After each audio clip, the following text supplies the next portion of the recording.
அந்த அரசனுக்கு கோடிக்கணக்கான சொத்து, சந்தோஷம் இல்லை. அவன் இறைவன் கிட்ட கேட்டான், சந்தோஷம் எங்க இருக்கு? இறைவன் சொன்னார், இங்கிருந்து கிளம்பி போ திருப்பூருக்கு. திருப்பூருக்கு பக்கத்தில் ஒரு 10 மைலுக்கு அந்த பக்கம் ஒரு ஊர் இருக்கு. அந்த ஊருக்குள்ள போ, ஒத்தையடி பாதையில். அங்க ஒரு கிழிஞ்ச கோவணத்தை கட்டிக்கிட்டு ஏத்த அரைச்சிக்கிட்டு இருப்பான், பாட்டு பாடிக்கிட்டு. அவங்கிட்ட போய் கேட்டா சந்தோஷம்னா என்னன்னு சொல்லுவான்.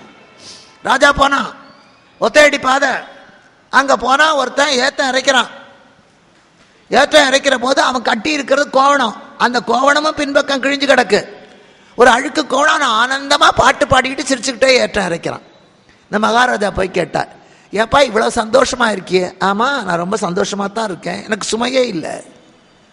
நான் இவ்வளவு பெரிய ராஜ்யத்துக்கு அதிகாரி, இவ்வளவு சொத்து சுகத்தோட இருக்கிறேன், இத்தனை ஆழ்படையோட இருக்கிறேன், எனக்கு நிம்மதியே இல்லை. நீ இப்படி கிழிஞ்ச கோவணத்தை கட்டி கொண்டு சந்தோஷமா இருக்கே, இதுக்கு எப்படிரா அர்த்தம்னா? வாங்க காட்டுறேன்னா வீட்டுக்கு கூட்டிட்டு போனான். குடிசை வீடு, 10 இடத்துல பொத்தல். அந்த குடிசை வாசல்ல வயசான ஒரு கிழவியும் கிழவனும் கேழ்வரகு கூழ் குடிச்சுக்கிட்டு இருக்காங்க. இவன் சொன்னான், இதான் எங்க அப்பா அம்மா, அவங்க சாப்பிட்றாங்க பாருங்க, அது நான் வாங்கின கடனுக்கு 1 ரூபாய். எனக்கு 4 ரூபாய் தான் சம்பளம், அந்த 4 ரூபாயில 1 ரூபாய் கடனுக்கு. பெத்த கடன் என்ன, அவ சுமந்துருக்கா, என்ன வளர்த்துருக்கா, அதெல்லாம் கடன் தான், அதை நான் திருப்பி தரணும் இல்லையா? அந்த பெத்த கடனுக்காக நான் என் சம்பளத்தில் 1 ரூபாய் கொடுத்துட்டேன், அதான் அவங்க சாப்பிட்றாங்க. உள்ள போனான், அவ அக்கா புருஷன் துரத்தி விட்டுட்டான், வாழா வெட்டியா வந்து உட்கார்ந்துருக்கா. அவளும் ஒரு கேழ்வரகு கூழ் குடிச்சிட்டு இருக்கா. அப்ப இந்த விவசாயி சொன்னா, ஐயா இது தர்மம். ஏன்னா எங்க அக்காவை நான் காப்பாற்றணும்னு அவசியம் இல்லை, எங்க அப்பா அம்மா காப்பாற்றணும், இல்லைன்னா கட்டுறவன் காப்பாற்றணும். ஆனா அவனும் விட்டுட்டான், இவங்களாலையும் முடியல, நான் காப்பாற்றுறது தர்மம். அந்த 4 ரூபாயில 1 ரூபாய் தர்மத்துக்கு. இன்னும் கொஞ்சம் உள்ள போனான், பொண்டாட்டி குடிச்சிட்டு இருந்தான்.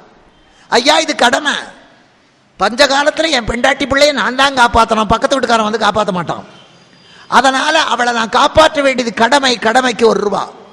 இன்னும் கொஞ்சம் உள்ள போனான், பையன் கூழ் குடிச்சிட்டு இருந்தான். இது என் சேமிப்பு, இன்னைக்கு இவனுக்கு நான் போட்டேன்னா நாளைக்கு இவன் வளர்ந்து போய் எனக்கு கொடுப்பான். இன்னைக்கு பேங்க்ல போட்டு வச்சா தான் நான் ரிட்டையர்ட் ஆனா வாங்கிக்க முடியும், இது சேமிப்பு.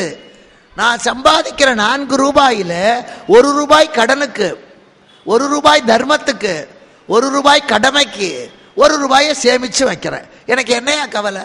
கடனும் தீர்ந்து போகுது, தர்மத்தோட புண்ணியமும் எனக்கு கிடைக்கிறது, சேமிப்பும் பலன் கொடுக்கும், கவலையே இல்லை சார். ஒன்னா தர்மம் காப்பாத்தோம், இல்லை என் கடமை காப்பாத்தோம், இல்லை என் சேமிப்பு காப்பாத்தும் ஐயா, எனக்கு கவலையே இல்லை. அதுதான் வாழ்க்கை. எவ்வளவு சம்பாதிக்கிறோம் என்பது முக்கியம் அல்ல ஐயா, எப்படி வாழுகிறோம் என்பதுதான் முக்கியம். இது ஊருக்காக நான் சொல்லல, அனுபவிச்சு சொல்றேன். உங்க அப்பா அம்மா உங்களுக்கு சொத்து வச்சாங்களோ இல்லையோ காப்பாத்துங்க. உங்க உடன்பிறப்புகள் நல்லவங்களோ கெட்டவங்களோ உங்களால முடிஞ்சதை செய்யுங்க, கெட்டு போகவே மாட்டோம். அது மாதிரி பிள்ளைகளை வளர்ப்பதும் கடன் தான். வாங்கின கடனை நம்ம திருப்பி கொடுக்கிறோம். நிறைய கடன் வாங்கினா நிறைய பிக்கல் பிடுங்கல், கடன் கொஞ்சமா வாங்கினா கொஞ்சம். கடனே இல்லாதவன் சீக்கிரம் வந்து சீக்கிரம் போயிடுவான், அவ்வளவுதான்.